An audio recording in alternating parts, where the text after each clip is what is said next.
Mr. President, Mr. Secretary General, Your Excellencies, ladies and gentlemen, let me start by extending my sincere congratulations to you, Mr. President, and your country, Switzerland, for your election to preside over the 65th session of the United Nations General Assembly.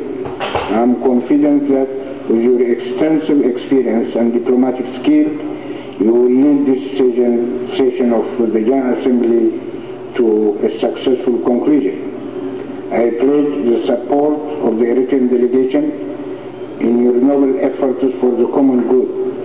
I wish also to commend your predecessor, His Excellency Dr. Ali Abdulsalam Teki, President of the 64th session, for his excellent leadership.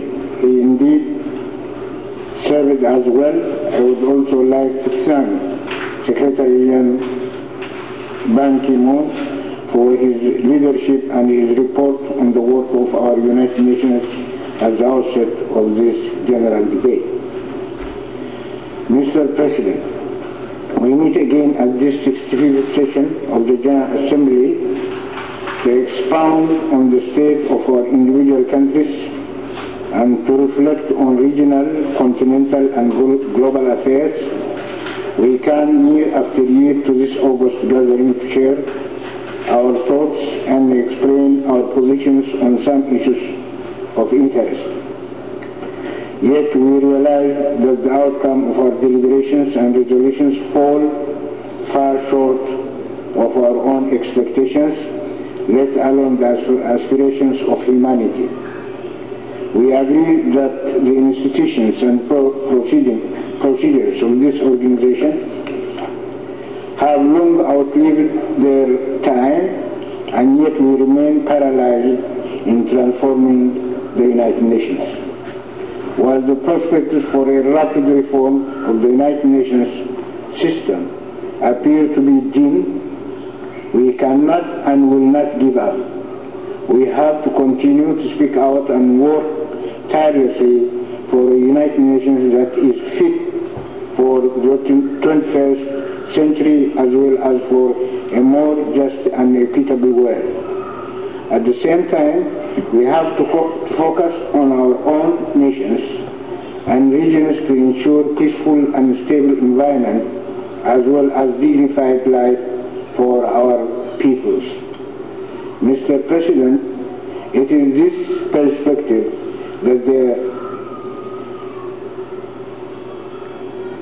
informs Eritrea's policies at the national, regional and international levels. Internationally, Eritrea seeks through robust and constructive engagement to make its modest contribution to global peace, security, justice and equity, and to the protection and the enhancement of the environment in the face of change that threaten the very survival of humanity. Regionally, Eritrea's efforts are directed at securing peace, stability, development and cooperation in the wider Horn of Africa and their sea regions. We endeavor to contribute to transforming our dangerous neighborhood, a neighborhood mired in numerous conflicts, into a cooperative and peaceful region. In this connection, I wish to touch upon some of Eritrea's immediate concerns. The Sudan. In regards to the Sudan, Eritrea is working closely with the Sudanese parties as well as with regional and international actors as the country enters a critical period in its history.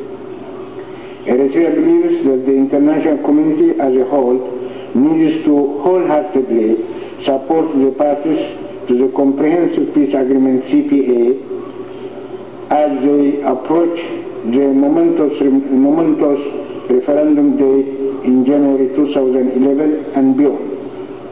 Irrespective of the outcome of the referendum, relations of trust and cooperation between the parties are crucial for peace and stability not only in the north and south but throughout the region. For all these reasons, we ought to encourage the parties to reach agreement on the post-referendum issues and relations as soon as is feasible.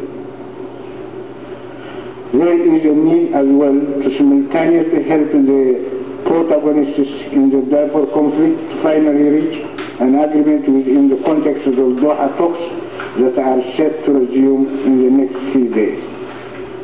2. Somalia.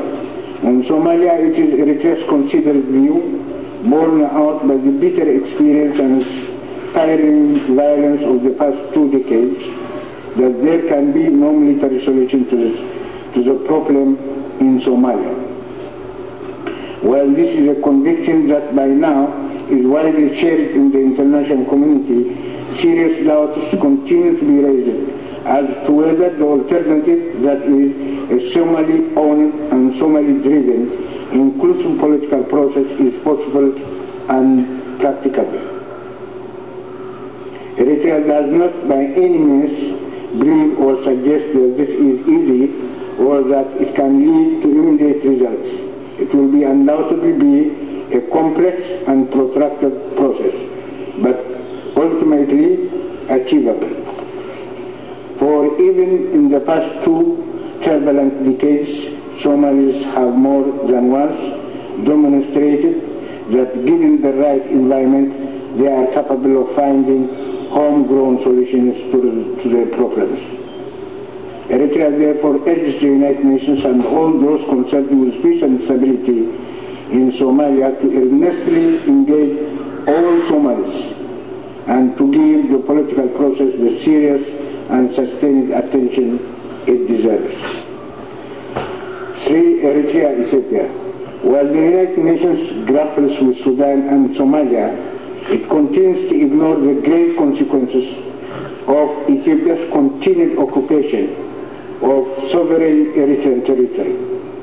8 years after the ruling of the Eritrea-Ethiopia Boundary Commission, EEBC, and 3 years after the Commission ended its work by depositing in the United Nations the demarcated boundary between the 2 countries, Ethiopia's illegal occupation and the United Nations silence, which means the continuation of the conflict is exacting a heavy price on the peoples of Eritrea and Ethiopia and complicating the regional situation. I wish to remind the United Nations that Eritrea awaits responsible and urgent action to end Ethiopia's violation of the international law and its threat to regional peace and security. Mr. President, Eritrea's constructive engagement on regional and international matters stems from its firm conviction that a conducive external environment is essential for nation building.